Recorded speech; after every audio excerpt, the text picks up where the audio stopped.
This isn't a video about whether Ozempic is good or bad. There are already plenty of videos debating that. What nobody is talking about is this. Ozempic doesn't just suppress appetite, it skips growth that unlocks your dream life. And I don't mean weight loss where you brute force your way into old jeans. Those skip the growth too. I mean sustainable weight loss, the kind that only happens through behavior change, where you're not just losing pounds, but becoming a version of you that you admire, respect, and would trust to lead you anywhere. I've coached thousands of people through this, and the ones who succeed don't just lose weight, they transform their whole lives through 4 powerful shifts. And here's the catch. If you lose weight without these 4 shifts, you might end up thinner, but the life you imagine at your goal may still not happen. These shifts are the difference between losing pounds and actually breaking free. Think about the last time you ate, not because you were hungry, but because you were stressed, bored, or upset. Most people stay stuck in this loop forever. Emotions hit, food follows, progress disappears. Ozempic can mute hunger, but it can't untangle that emotional knot. And if you never learn to untangle that knot, that same loop will appear everywhere else. Stressed, you lash out at your partner or kids instead of using that stress as fuel to redesign your life. Bored at home, you scroll for hours instead of taking up hobbies and connecting with people who enrich your life. Lonely, you cling to relationships that aren't good for you, just to fill the gap. Food is just the symptom. The real issue is a lack of emotional control, and it limits every area of your life. But when you lose the weight in a sustainable way, you're forced to organize your emotions. You learn to feel the feeling without needing to eat the food. And once you can manage yourself, you can manage anything.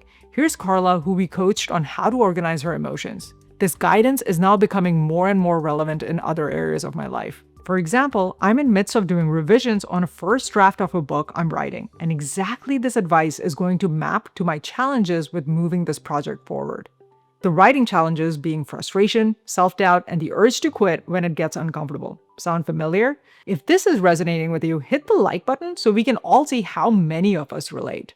But emotions are only one part of the story. The next shift is for when the journey itself gets unpredictable. Everyone loves losing weight when the scale is going down. But what about the weeks it goes up for no reason? If you're like I was, you take that as failure.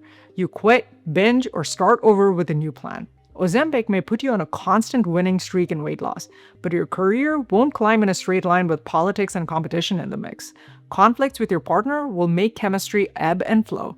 Market fluctuations will swing your finances with them. You know that's life. And yet, we panic when it feels like life is going backward. And when we panic, we make the exact moves that keep us stuck. We work harder instead of smarter, and so we continue to not stand out. We blow up at the people we love, making conflicts worse. And we make panicked money moves that shrink our future. Losing weight sustainably forces you to learn how to reframe setbacks.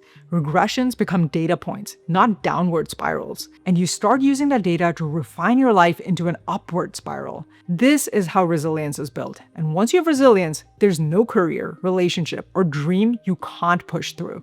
Here's what Guerrero finally had the courage to admit. I had no idea how unhappy I was with my education and career choices. I did them because I had to, not because I wanted to. Now I can be realistic about what I want, what I can do to get there, and what I don't want to do without feeling guilt or fear of failure. And while you can skip learning this through weight loss, you can't skip it altogether if you want to live life on your terms. But resilience is only half the equation. The other half is the third shift.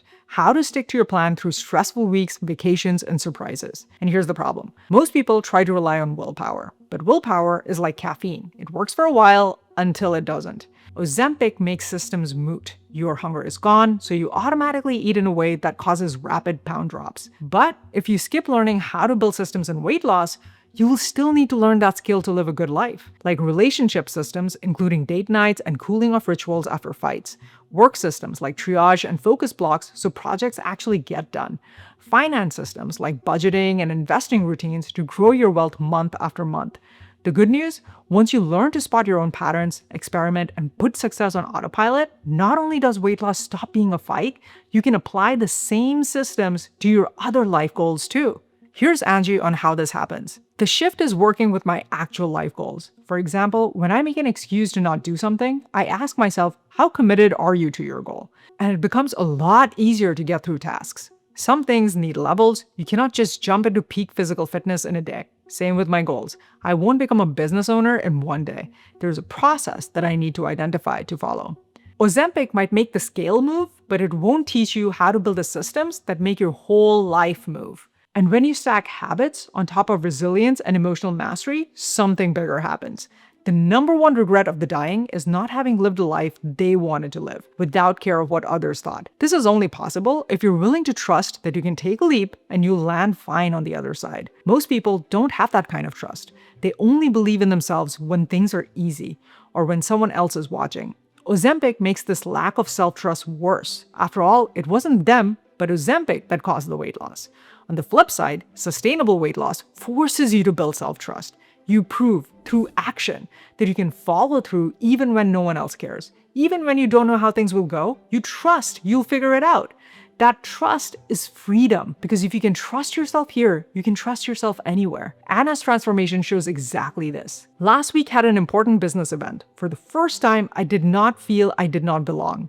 I was there looking powerful, knowledgeable, and rocking it. And here's Kiara already reaping the rewards of that kind of confidence. The number of jobs I book has distinctly increased. But remember, these 4 powerful shifts only happen with sustainable weight loss. So how do you actually master them? You can do it in 2 ways. One, if you want my help shortcutting through all the trial and error to mastering these skills, then learn more about my weight loss program in the description and comments below.